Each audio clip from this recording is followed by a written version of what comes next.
Hello everyone, welcome back to my channel. मैं हूं श्रेया भटनागर और आज मैं लेके आई हूं हिंदी डिक्टेशन।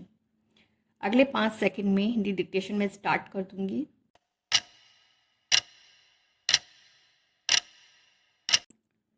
शिक्षा केवल किताबी ज्ञान प्राप्त करने का माध्यम नहीं है, बल्कि यह व्यक्ति के समग्र विकास का आधार होती है।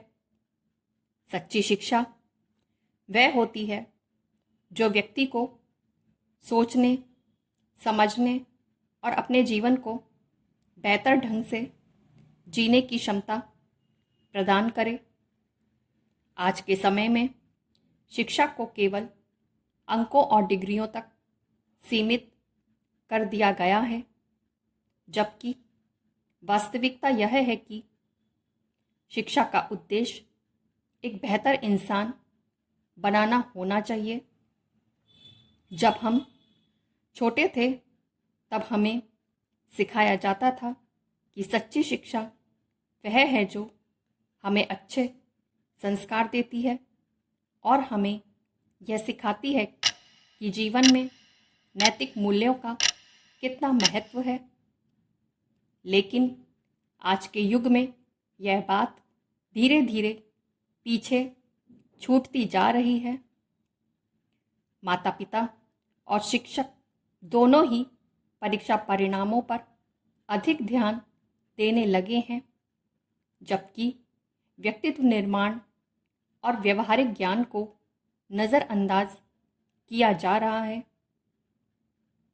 एक शिक्षित व्यक्ति केवल वह नहीं होता जो बड़े बड़े शब्दों में बात कर सके या कठिन प्रश्नों के उत्तर दे सके।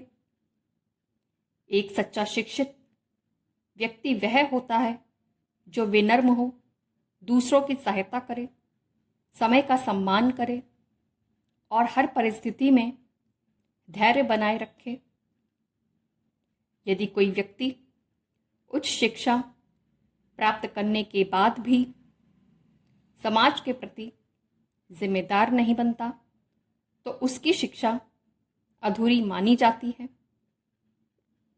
भारत के महान नेता महात्मा गांधी ने भी कहा था कि शिक्षा का उद्देश्य केवल बुद्धि का विकास नहीं है, बल्कि चरित्र निर्माण भी है।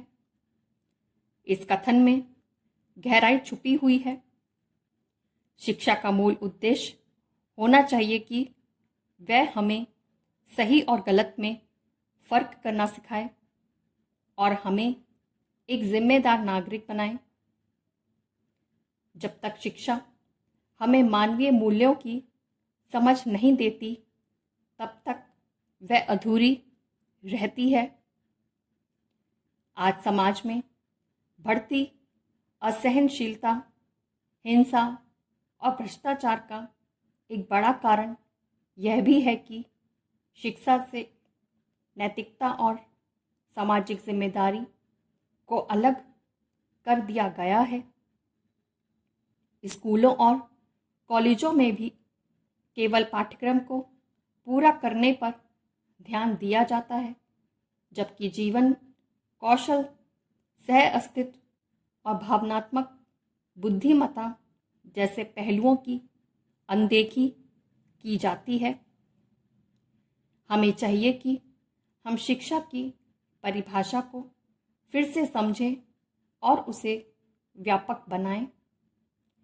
केवल किताबें पढ़ना, परीक्षा देना और नौकरी पाना ही शिक्षा नहीं है, बल्कि दूसरों के प्रति सहानुभूति रखना, समस्याओं का समाधान ढूंढना और समाज के लिए कुछ अच्छा करना भी सच्ची शिक्षा का हिस्सा है। अतः यदि हम चाहते हैं कि आने वाली पीढ़ियां वास्तव में शिक्षित बने, तो हमें शिक्षा प्रणाली में बदलाव लाना होगा, जहां ज्ञान के साथ साथ संस्कार, नैतिकता और व्यवहारिक जीवन को भी उतना ही महत्व दिया जाए। यही सच्ची शिक्षा का मूल उद्देश्य होना चाहिए। लास्ट में मेरे से थोड़ा सा एक लाइन गड़बड़ हो गई, इसको आप देख लीजिएगा। यही बोला है वो मैंने, ठीक है। और इसकी पिक्चर मैं लास्ट में मैं लगा देती हूँ, उसको आप देख लीजिएगा, चेक कर लीजिएगा। और आपसे कहूँगी कि आपको कौन सी टाइमिंग सुटेबल लगती है वो मुझे प्लीज़ कमेंट करके बताइएगा, अगर आप लोग सुन रहे हैं तो। और अगर आपको समझ में आ रहा है, पसंद आ रहा है, तो प्लीज़ लाइक कीजिए, शेयर कीजिए और चैनल को सब्सक्राइब कीजिए। और टाइमिंग मुझे बिल्कुल श्योर कर दीजिए, मैं इवनिंग में डालूँ, मॉर्निंग में डालूँ या दोपहर में डालूँ, तो कौन सा टाइम सुटेबल रहेगा मुझे बता दीजिएगा। और अगर ये आज का वीडियो ज़रा सा भी पसंद आया हो तो प्लीज़ लाइक कीजिएगा, शेयर कीजिएगा। मिलते हैं जल्दी एक नए शॉर्ट हैंड डिक्टेशन के साथ। तब तक के लिए bye bye, take care, thank you.